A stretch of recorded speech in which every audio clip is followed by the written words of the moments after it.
Hey, it's Evan, and I just want to let you know that if you have a DSLR of any kind, that you can start taking pictures just like the ones that you're seeing on this page right now.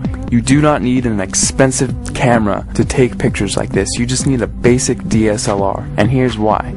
A lot of people think that if they have the best gear that they can make the best photographs. Now that is completely untrue, especially if you don't have the right knowledge and creativity. If you have creativity and ideas, and you know about things like composition and light, you can make way better pictures with your camera than the photographer who doesn't know about those things but has the most expensive $20,000 camera. The camera is not important at all. See, in trick photography and special effects, you want to focus more on the creative and artistic ideas and less about the gear. The gear is just a tool. A good photographer will know how to use the basic fundamental principles of photography to take a good image with any camera. All DSLRs, they all have a manual mode, and that is what I'm going to be showing you how to use in this course to create artistic images. So if you have a DSLR in your house right now, I don't care what it is or what it's called, I'm going to show you how to use it to create really artistic images. These pictures that you're seeing right here, all of these pictures were made with a Nikon D50 camera, which, if you don't know what type of camera that is, it's the first basic entry-level DSLR that Nikon released back in 2005.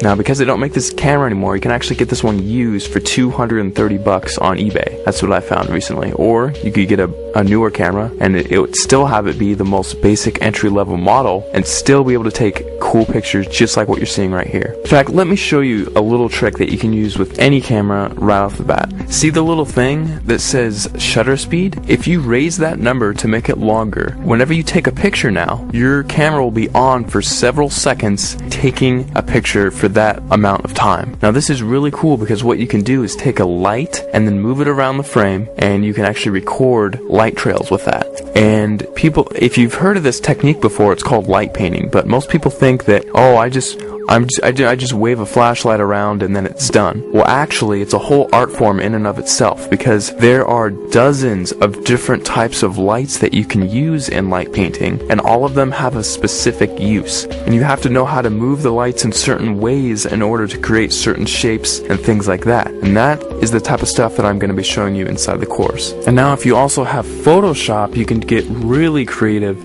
in addition to just using your camera. You can do both. We'll only be using Photoshop for about a third of everything taught inside, so if you don't have Photoshop, don't feel left out. You can still do many tricks inside of the course. For example, in this picture, I love giving this as an example because it gets a lot of people's attention, and it's just funny. In this picture, I had my camera on a tripod, and I was just photographing